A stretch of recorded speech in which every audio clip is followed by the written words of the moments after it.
नमस्कार। मैं कपिल एक बार फिर आपके सामने। भाई यारो, ये क्या किस्सा है जिसके पीछे पूरे देश में इतना बवाल कट रहा है। देखा कि एक राज्य के मुख्यमंत्री जी ने भरी सभा में एक महिला के चेहरे से बुर्का नोच लिया। आदित्य कुमार सिंह।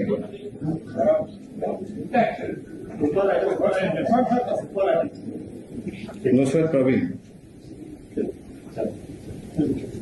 आदित्य कुमार सिंह। मुझे समझ नहीं आता कि आखिर ये ऐसी क्या बात है जिस पे बवाल हो सकता है। आखिर एक राज्य के मुख्यमंत्री को इतना भी अधिकार नहीं होगा क्या कि वो नौकरी मांगने आई एक महिला के चेहरे से बुर्का उतार दे। भाई आपको तो इसी बात पे खुश होना चाहिए कि उन्होंने सिर्फ यही किया है। मेरा मतलब, एक साहब हुए थे भाजपा के कुलदीपक, उन्होंने नौकरी मांगने पहुंची एक 16 साल की नाबालिग लड़की का बलात्कार कर दिया था। बताइए, ऐसे में मुख्यमंत्री द्वारा बस बुर्का खींचने जैसी हरकत पर आपको ऐतराज हो रहा है। भाई ये तो सरासर नाजायज बात है। असल बात की तरफ आपका ध्यान ही नहीं गया। असल बात यह है कि वो महिला बुर्का पहनकर एक सरकारी प्रोग्राम में गई थी, तो यह मुख्यमंत्री का कर्तव्य था कि वो उसकी सही पहचान करें। मुख्यमंत्री हमारे सबको पहचानते हैं, यही तो उनकी खासियत है। इसी सही पहचान के लिए तो उन्होंने उस महिला के चेहरे से बुर्का नोचा था। देखिए, किसी भी सरकारी आयोजन में अगर जाते हैं तो ये पहचान करना कि जो व्यक्ति आपके सामने है वही सही व्यक्ति है, मुख्यमंत्री का कर्तव्य होता है। कहीं अगर वो गलत कैंडिडेट को नौकरी दे देते तो बताइए क्या गजब होता। अच्छा, मैं बताता हूं हुआ क्या था। दरअसल अभी कुछ ही दिन पहले राज्य में चुनाव हुआ था। उस चुनाव में हुआ क्या कि महिलाओं को, राज्य भर की महिलाओं को 10,000 की राशि दी गई ताकि वो सही जगह वोट कर सकें।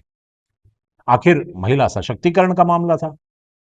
अच्छा, इसके बाद हुआ यह कि उसी वोट की ताकत से राज्य में लोकतांत्रिक गठबंधन की सरकार बनी, जिसके सर्वे सर्वा यही महानुभाव थे जिन्होंने अभी एक महिला के चेहरे से बुर्का नोचा है। तो हुआ ये कि अब सरकार यानी यानी बिहार सरकार ये कह रही है कि वो जो 10,000 रुपए भेजे गए थे ना, वो गलत लोगों के पास चले गए थे और अब उनकी वापस उगाही की जा रही है। लोगों को नोटिस भेजे जा रहे हैं कि अबे पैसे वापस करो बे। आरो खर्चा हो गया, आरो बचा तो आरो कर्ज लेके अपना घर गाय खरीद ली। हैरान कर देने वाला ये मामला दरभंगा के जाले विधानसभा क्षेत्र के अहियारी गांव का रहा। इस योजना का फायदा महिलाओं को दिया जाना था, लेकिन गांव के कई पुरुषों के खातों में ये रकम चली गई।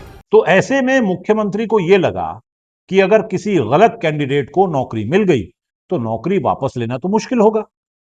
इसलिए उन्होंने ये जिम्मेदारी अपने हाथ में ली कि वो महिला की सही पहचान करके ही उसे नौकरी दें। और इन वामियों ने, तथाकथित प्रगतिशीलों ने, इन इन महिला अधिकार के रक्षकों ने इसी पर बवाल काट दिया।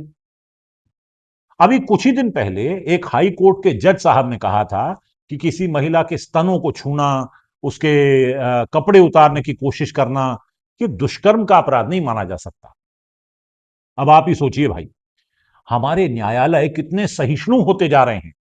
हमारे विधायक और मुख्यमंत्री भी सहिष्णु होते जा रहे हैं।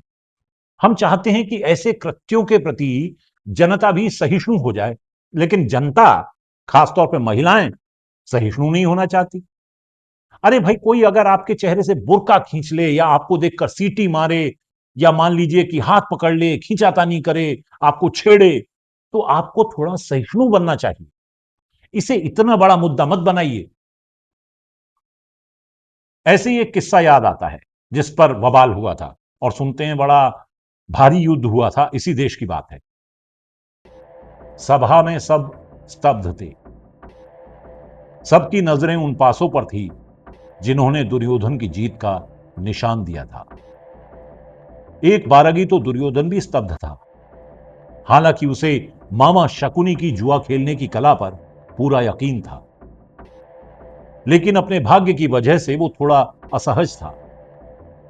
लेकिन पासों के गिरते उसकी आंखें चौड़ी हुई। फिर आंखों ने दिमाग को बताया कि वो फिर से जीत गया है। दुर्योधन ने पीछे मुड़कर देखा।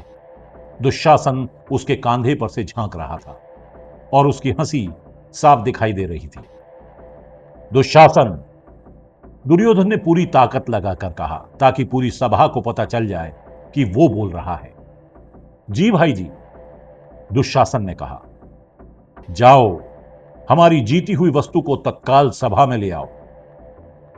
मैं अभी गया और अभी आया, दुशासन ने कहा और फौरन निकल गया। सभा में एक ओर खड़ी द्रौपदी है, दूसरी तरफ दुशासन उसकी साड़ी खींच रहा है और पीछे खड़ा दुर्योधन हंस रहा है। सारे कौरव हंस रहे हैं और जिन पर द्रौपदी ने विश्वास किया था वो सिर झुकाए मौन बैठे हैं। जब राज्य में राज्यसभा में हुए इस वबाल की खबर फैली तो जनता ने इसका प्रतिकार किया। राजा अपने राज्य के मद में चूर हो सकता है, लेकिन जनता के कांधों पर तो नैतिकता की जिम्मेदारी होती है। जनता ने कहा कि महिलाओं का अपमान नहीं सहा जाएगा, इस तरह किसी का भी अपमान नहीं सहा जाएगा, और जो राजा मद में चूर हो जाए उसे शासन का अधिकार नहीं दिया जाना चाहिए। राजभवन में जनता के इस आक्रोश की खबर फैली तो थोड़ा अटका झटकी हुई, लेकिन अनैतिकता के जिन मजबूत कांधों का सहारा लेकर दुर्योधन राजगद्दी पर बैठा था, उन्होंने अपनी कुटिल चालें चली। असत्य, अनैतिकता, पाखंड, भ्रष्टाचार और अमानवीयता के हथियारों से लैस दुर्योधन और उसके समर्थकों ने जनता के बीच एक नए तरह का ज्ञान पेलना शुरू किया। वे तो महिलाओं के अधिकार के सबसे बड़े चिंतक हैं। उन्होंने महिलाओं के लिए बहुत काम किया है। उन्होंने साड़ी खींचते हुए भी महिला सम्मान किया था। उनकी उम्र तो देखो, उनकी उम्र का तो सम्मान करो। उन्होंने तो मजाक किया था, इस बात का इतना बतंगड़ मत बनाओ। उनका यह काम भी महिला अधिकार की श्रेणी में ही आना चाहिए। धीरे धीरे जनता में यह बात फैलने लगी और जनता दुर्योधन के इस घृणित कृत्य को भूल गई, बल्कि बात इस बारे में होने लगी कि किसी महिला को साड़ी पहनने का अधिकार होना चाहिए या नहीं होना चाहिए।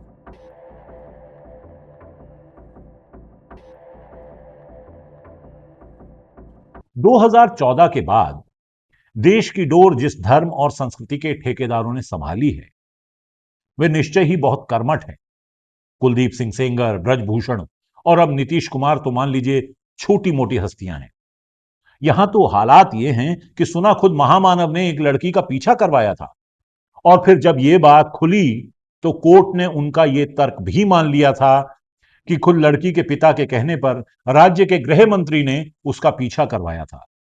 यानी इस देश में यदि एक बालिग लड़की का पिता राज्य के गृह मंत्री से कहेगा तो राज्य के मुख्यमंत्री के कहने पर पूरी पुलिस उस लड़की का पीछा करवा सकती है और यह हरकत कानून सम्मत मानी जाएगी।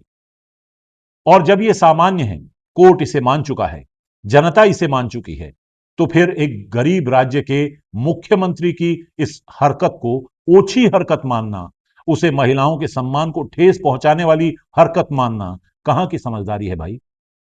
मेरा तो मानना है कि अब इस देश में एक ऐसा कानून भी बना ही देना चाहिए जिसमें एक निश्चित पार्टी के सदस्यों के लिए महिलाओं के साथ किए गए व्यवहार, कारगुजारियों, कारस्तानियों और कांडों को देश की सुरक्षा के नाम पर दबा दिया जाए। और अगर प्रगतिशीलता, महिला अधिकार, मानवाधिकार आदि के नाम पर कोई इन्हें मुद्दा बनाए तो कोर्ट के माननीय न्यायाधीशों को चाहिए कि वे स्वतः संज्ञान लेकर उस व्यक्ति, संस्था, पार्टी के खिलाफ यूएपीए, पीएमएलए या एनएसए वाले कानून के तहत बिना मुकदमा चलाए उन्हें जेल में डालने की तजवीज करे, ताकि यह देश विश्व गुरु बन सके।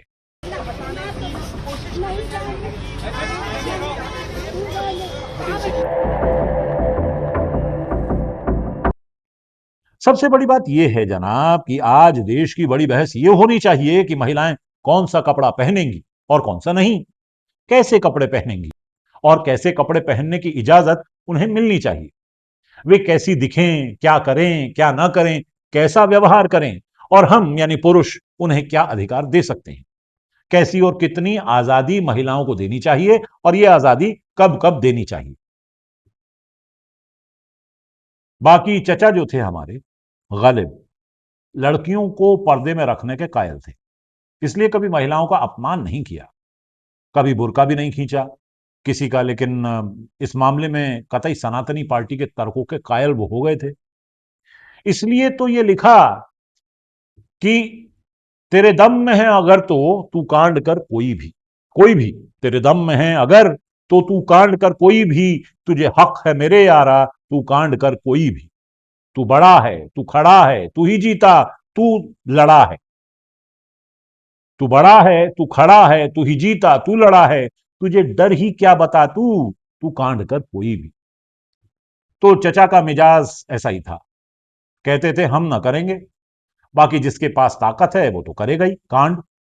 तो मेरा मानना यह है मित्रों कि नीतीश कुमार को, महामानव को और भी सबको थोड़ा बहुत भ्रष्टाचार, थोड़ा बहुत व्यभिचार करने की स्वतंत्रता और अनुमति होनी चाहिए। ठीक है ना? नमस्कार।